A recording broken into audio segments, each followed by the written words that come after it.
Hello everyone, আমি ঈশিতা এসে গেছি আবার একটা নতুন ব্লগ নিয়ে। আজকে আমাদের নেদারল্যান্ডে ডে 2।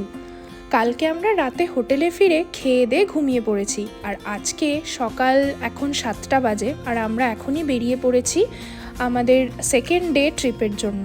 আজকে আমাদের পুরো দিনে একটা ডে ট্রিপ বুক করা আছে, তারপরে ক্রুজ রাইড আছে এবং তারপরে একটা মিউজিয়ামে ঘুরে দেখে তারপরে সিটি ট্যুর করে ব্যাক।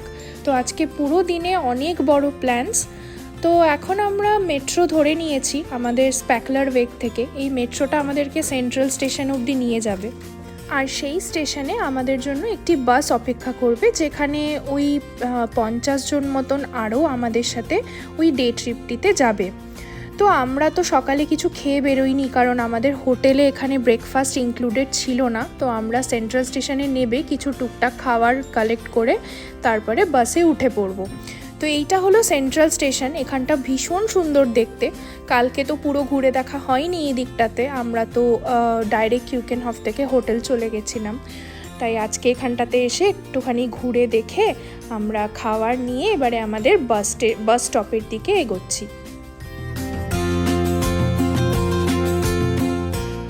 এই ডে ট্রিপগুলোর যে বাস ছাড়ে সেটা একদম টাইমে ছাড়ে। একটুও যদি আপনি দেরি করেন তাহলে বাস কিন্তু বেরিয়ে যাবে। তাই আমরা এই রিভিউ দেখেই আমরা সময়ের প্রায় 20 মিনিট আগেই এখানে পৌঁছে গিয়েছিলাম। আর এখন আমরা বাসে উঠে গেছি, আমাদের সিটও অ্যালট করে দিয়েছে। একটু পরে আমাদের বাস ছেড়ে দেবে। আর এই যে ডে ট্রিপগুলো আমরা বুক করেছিলাম, এই ডে ট্রিপগুলো আপনারা বিভিন্ন ওয়েবসাইট থেকে বুক করতে পারেন, যেরকম গেট ইওর গাইড বা ভায়াটার। এখানে বিভিন্ন ডে ট্রিপ বুক করা যায়, যেটা আপনাকে নেদারল্যান্ড থেকে এখানের আশেপাশের যে গ্রামগুলো আছে সেগুলো ঘুরে দেখাবে। তো আমাদের এই ডে ট্রিপের এক্সপিরিয়েন্স ভীষণ ভালো ছিল। আমরা তো এখানে দুজনে ঘুরতে এসেছি, তো অনেক সময় এরকম একা একা ঘুরতে ভালো লাগে না। তো এরকম একটা ডে ট্রিপ বুক করে নিলে আপনি অনেক লোকের সাথে ঘুরতে পারবেন। এবং এখানে আপনার বাসে একটি গাইডও এরা দিয়ে দেয়, যে আপনাকে পুরো জায়গাটি সম্পর্কে বলবে এবং নেদারল্যান্ডের সম্পর্কেও অনেক ইতিহাস বলবে। তো সেটাও আমাদের শুনতে শুনতে যেতে বেশ ভালোই লাগছে। আর এই ইউরোপে এসেই আমরা যেটা প্রথম করি সেটা হচ্ছে ওয়েদার ফোরকাস্ট দেখা। কালকে আমরা ওয়েদারে দেখছিলাম যে আমাদের নেদারল্যান্ডে আজকের দিনে কিন্তু বৃষ্টির সম্ভাবনা দেখাচ্ছিল। তো আগেই দেখালাম যে সকালবেলাতে উঠে হোটেলের সামনে খানিকটা বৃষ্টি হয়ে রাস্তা ভিজে গেছে, কিন্তু আজকে আমরা যাচ্ছি মার্কেন ভোলেন্দাম অ্যান্ড ই ড্যাম বলে একটি গ্রামে। তো সেইখানে কিন্তু ওয়েদার ভালোই দেখাচ্ছে, মানে রোদ্দুরই দেখাচ্ছে, বৃষ্টির কোনো সম্ভাবনা নেই। তো হতে পারে নেদারল্যান্ডের সিটি মানে অ্যামস্টারডামের সিটিতে হয়তো বৃষ্টি হচ্ছে, কিন্তু আমরা যেদিকে যাচ্ছি সেখানে বৃষ্টির সম্ভাবনা নেই। তো সেই দিক থেকে একদিকে আমরা লাকি বলতে পারি, কারণ বৃষ্টি হলে ঘোড়াটাই মাটি হয়ে যায়। আর এখানের এই বাড়িগুলো দেখে এত সুন্দর লাগছে। এই নেদারল্যান্ডের অ্যামস্টারডাম সিটিটা কিন্তু বেশ সাজানো। আমার মনে হয় বাকি সিটিগুলোও হয়তো এরকমই সুন্দর হবে। এখানে বাড়িগুলো বলুন বা উইন্ডমিলগুলো বলুন, কি সুন্দর দেখাচ্ছে দেখুন, যেন একদম ছবির মতন।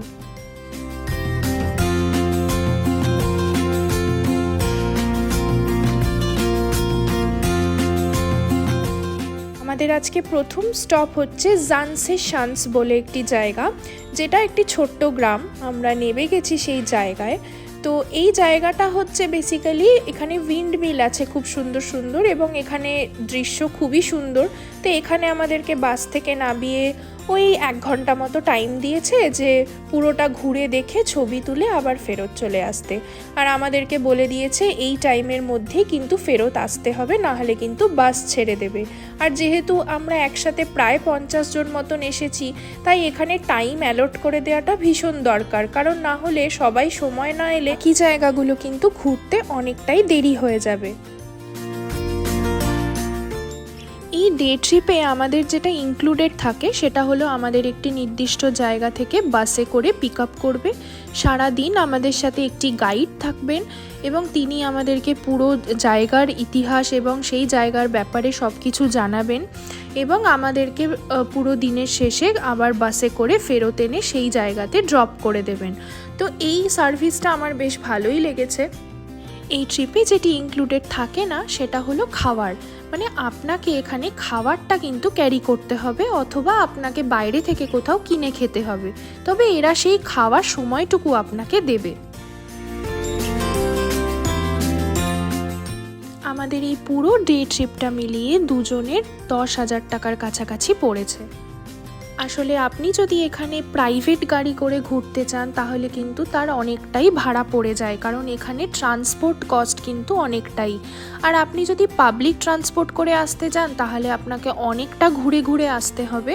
তো সেই জন্যই কিন্তু আমরা এরকম একটা ডে ট্রিপ বুক করে নিয়েছিলাম। আপনারাও যদি কখনো নেদারল্যান্ডে ঘুরতে আসেন তাহলে এরকম ধরনের ডে ট্রিপ কিন্তু অবশ্যই বুক করতে পারেন।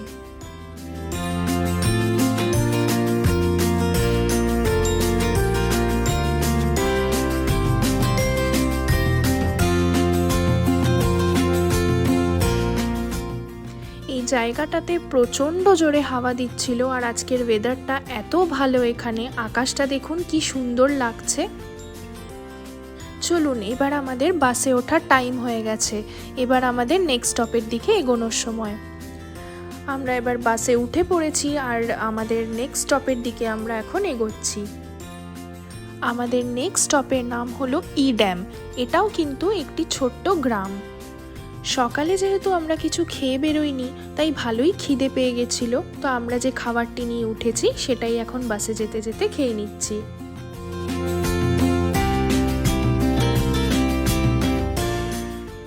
চলুন নেমে গেছি ড্যামে, আর এখানে আমাদেরকে গাইড দাদা বলে দিচ্ছেন যে এখানের জায়গাটার ব্যাপারে এবং কোন দিকে আমাদের যেতে হবে, তো আমরা ওনাকেই অনুসরণ করে এগোচ্ছি সবাই।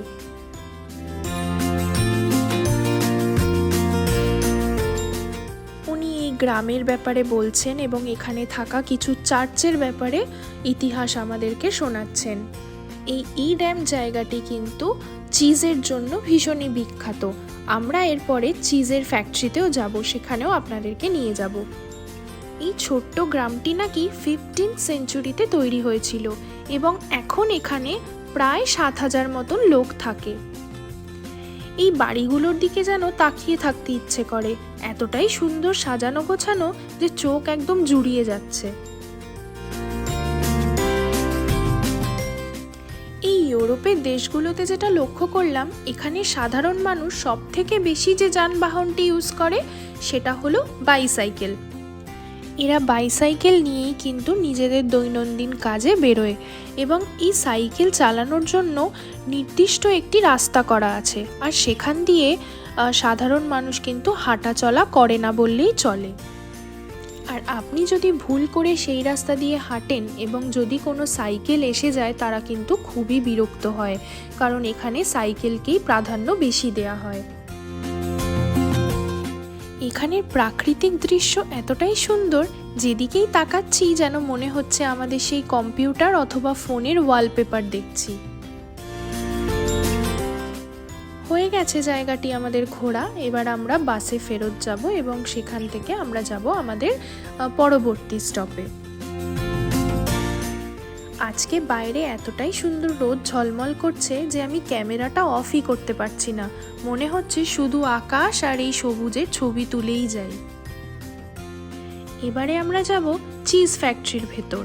আগেই বললাম এখানে চিজ খুবই ফেমাস, তো সেই কারণে আমরা এখন যাচ্ছি একটি চিজ ফ্যাক্টরির ভেতরে।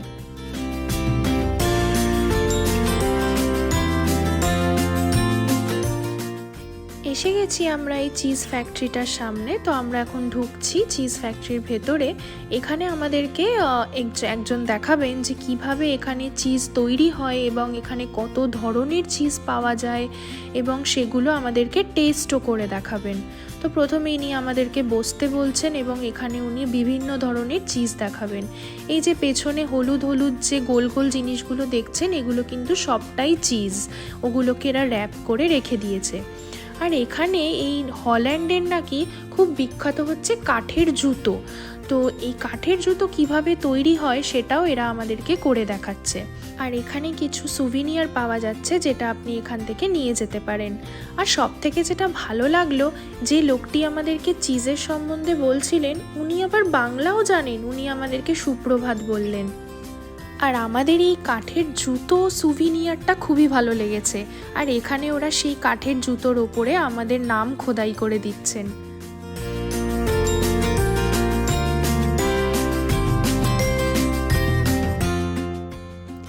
এই যে জুতোটা এরকম দেখতে লাগছে, কি সুন্দর না? আর আমি এখানে একটা উইন্ডমিল কিনে নিয়েছি সুভিনিয়ার হিসেবে। চলুন এবার এখানে চিজ টেস্ট করার পালা। এখানে বিভিন্ন ধরনের চিজ বিক্রি হচ্ছে এবং সেগুলোকে টেস্টও করা যাচ্ছে। এই নেদারল্যান্ডের ফ্ল্যাগ লাগানো যে টুথপিকগুলো, সেগুলো দিয়ে আপনি এখানে কেটে রাখা চিজ টেস্ট করে কিনতে পারেন। আমরা এখান থেকে কোনো চিজ কিনিনি, তবে প্রচুর টেস্ট করেছি। বিভিন্ন ধরনের চিজ এখানে পাওয়া যাচ্ছিল। চলুন, অনেক চিজ খাওয়া হলো, এবার আমরা যাই আমাদের নেক্সট স্টপ। আমাদের নেক্সট স্টপের নাম হলো ভোলেন্দাম।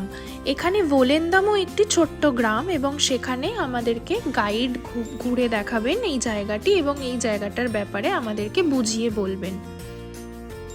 এই ভোলেন্দামে কিন্তু প্রচুর ফিশিং অ্যাক্টিভিটি হয়, আর এখান থেকেই কিন্তু মাছ ধরে বিভিন্ন জায়গায় এখান থেকে পাঠানো হয়।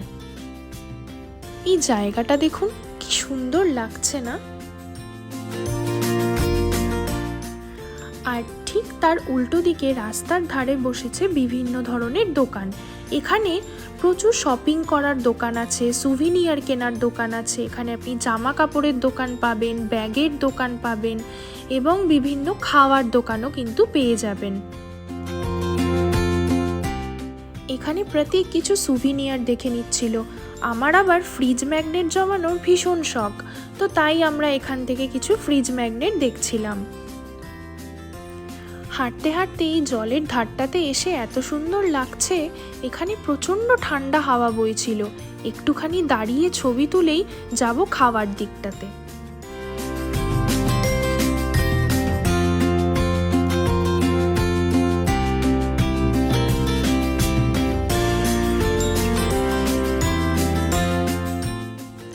দেখুন, এখানেও কত লোকে সাইক্লিং করছে। এই দিকটাতে প্রচুর খাবার দোকান আছে। এটি একটি ভীষণ বড় ওয়াফেল শপ। এখানে ওয়াফেল খুব ভালো পাওয়া যায়। তো আমরা এখানে দেখছিলাম কিরম কি দাম আছে। তো এই দিকটাতে খাওয়ার দিকে ঘুরে আমরা কিছু একটা খেয়ে নেব, আর তারপরেই আমাদের বাসে ওঠার সময় হয়ে যাবে।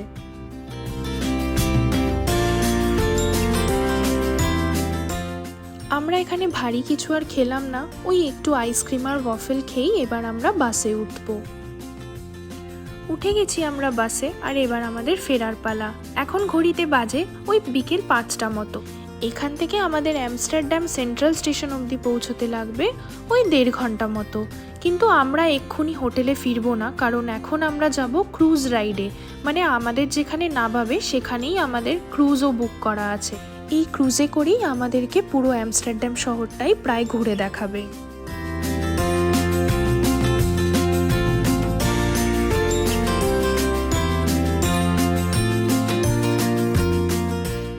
আমরা নেমে গেছি বাস থেকে, আর এখানে আমাদেরকে একদম ক্রুজের সামনেই নিয়ে এসেছে।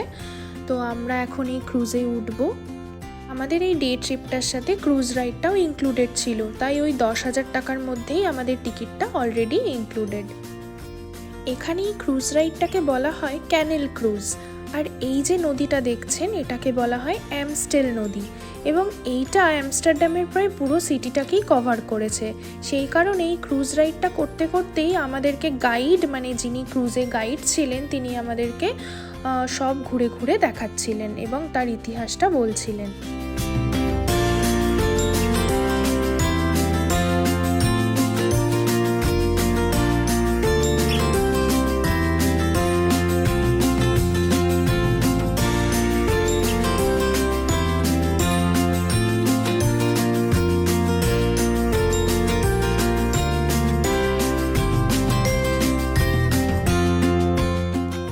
বেশ ভালোই লাগলো আমাদের এই ক্রুজ রাইডটা। আর এবার আমরা নেক্সট যাব হচ্ছে হাইনিকেন মিউজিয়াম। এই হাইনিকেন মিউজিয়াম হচ্ছে এই নেদারল্যান্ডের একটি খুব ফেমাস বিয়ার মিউজিয়াম।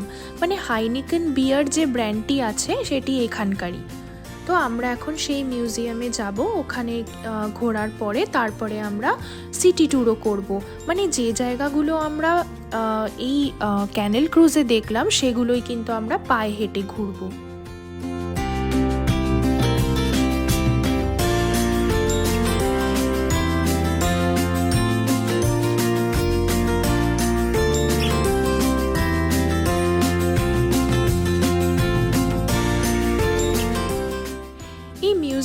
ভেতরে ওরা দেখাচ্ছে যে কিভাবে এখানে বিয়ার তৈরি হয় এবং কিভাবে এর উৎপত্তি হলো।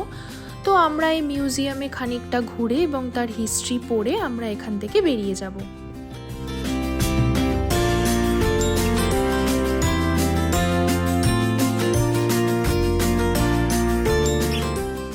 এবার আমাদের হোটেলে ফেরার পালা, কিন্তু তার আগে আমরা এখানে পায়ে হেঁটে খানিকটা সিটি ট্যুর করে নেব। তো এটা হলো এখানের মাদাম তুসদ, আর এখান থেকে আমরা যাব হচ্ছে ড্যাম স্কোয়ার একদম পাশে, মানে আমরা যেখানটাতে দাঁড়িয়ে আছি সেটাই হলো ড্যাম স্কোয়ার। আর এখান থেকে সোজা হেঁটে আমরা মেট্রো স্টেশনের দিকে যাব। তো সেইখানে গিয়ে আমরা মেট্রো ধরে আমাদের হোটেলে ফিরে যাব। তাহলে চলুন, আমাদের ভিডিওটা এখানেই আজকে শেষ করছি। আমাদের ডে 2তে এইগুলোই ছিল।